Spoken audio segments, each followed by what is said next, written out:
Assalamualaikum warahmatullahi wabarakatuh. Kami dari kelompok 4 yang beranggotakan Aulia Nur Cahyani, Devi Klise Yuliana Putri, Dian Eka Aprilia, dan saya sendiri, Elva Handira. Dengan ini, kami akan menjelaskan bab pengelolaan aspek keuangan dalam UMKM. Yang pertama yaitu ada administrasi laporan keuangan. Dalam administrasi laporan keuangan terdapat unsur-unsur pencatatan administrasi.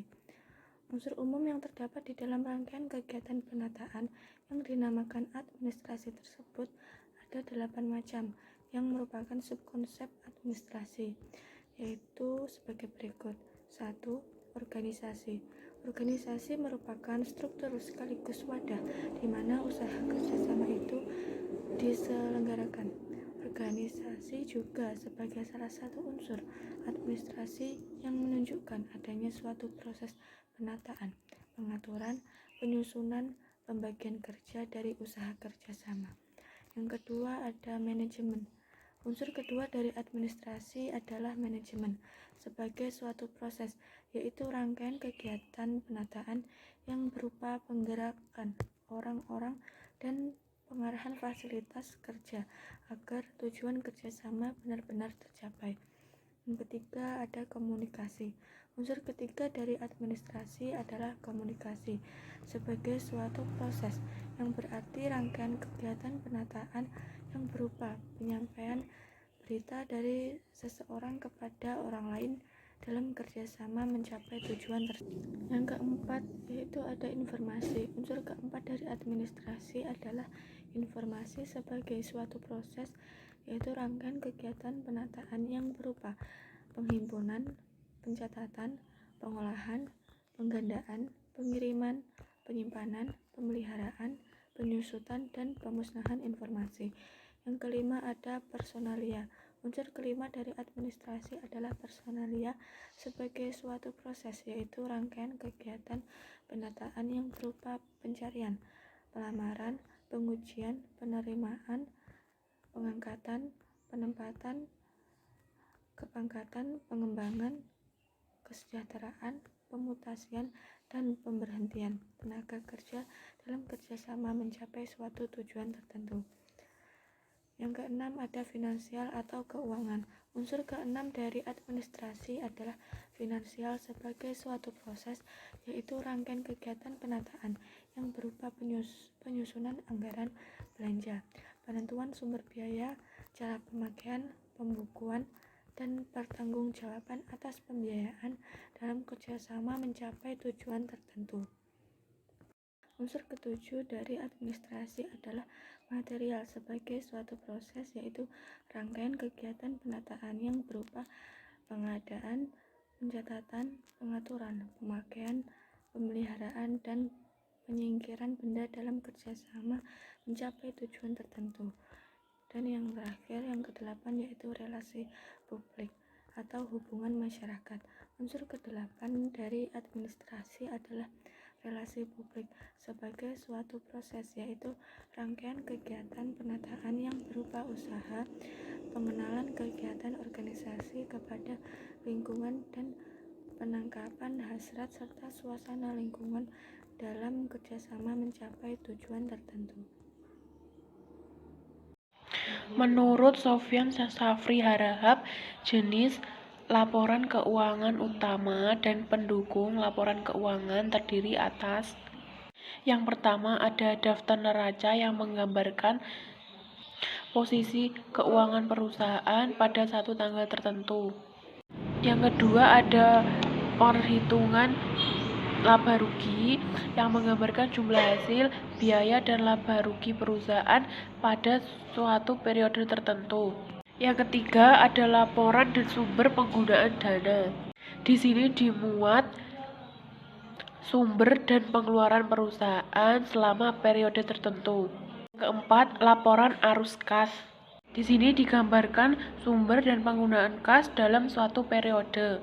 Yang kelima, ada laporan harga pokok produksi yang menggambarkan berapa dan unsur apa yang diperhitungkan dalam harga pokok produksi suatu barang.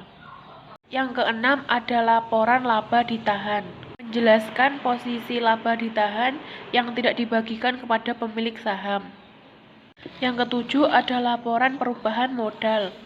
Menjelaskan perubahan posisi modal, baik saham dalam perseroan terbatas atau modal dalam perusahaan perseroan.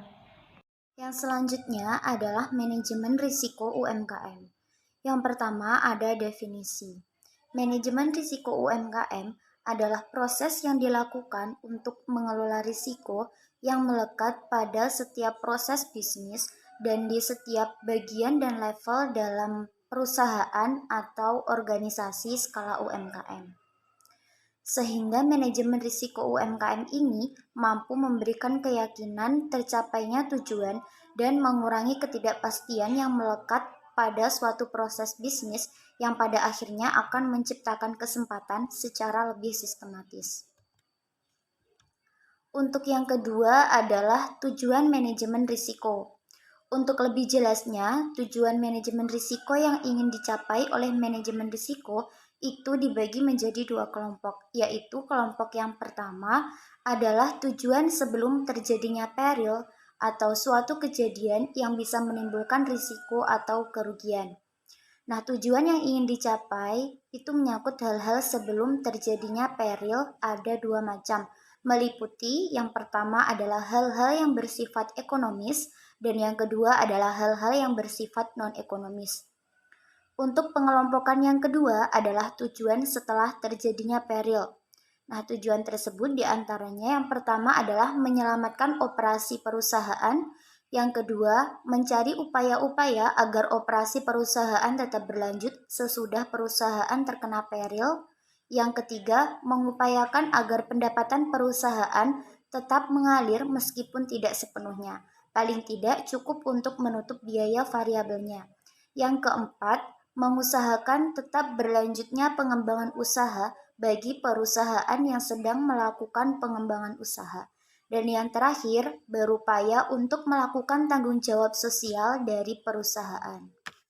Selanjutnya, cara dan penerapan manajemen risiko pada UMKM. Prinsip penerapan manajemen risiko UMKM dimulai dari pemahaman bahwa setiap proses bisnis memiliki tujuan yang telah ditetapkan, di mana tujuan utama dalam bisnis tertentu adalah mencapai keuntungan, dan setiap tujuan memiliki risiko yang melekat pada setiap proses untuk mencapainya. Masing-masing risiko tersebut harus diidentifikasi, diukur, dan diprioritaskan yang dituangkan dalam sebuah database risiko sehingga mudah untuk dikelola dan dilakukan penanganan. Kemudian setiap risiko harus dimitigasi atau dikelola sehingga memberikan jaminan tercapainya tujuan dan mengubah risiko menjadi kesempatan. Cara penerapan manajemen risiko pada UMKM.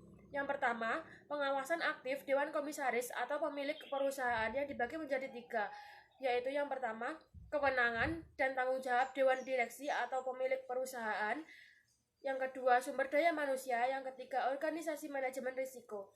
Selanjutnya yang kedua, strategi kebijakan dan prosedur serta penetapan limit. Yang ketiga, pengendalian risiko bisnis, pemantauan risiko bisnis, sistem informasi, manajemen risiko bisnis, dan sistem pengendalian internal. Sekian presentasi dari kelompok kami. Bila ada kurangnya kami mohon maaf. Wassalamualaikum warahmatullahi wabarakatuh.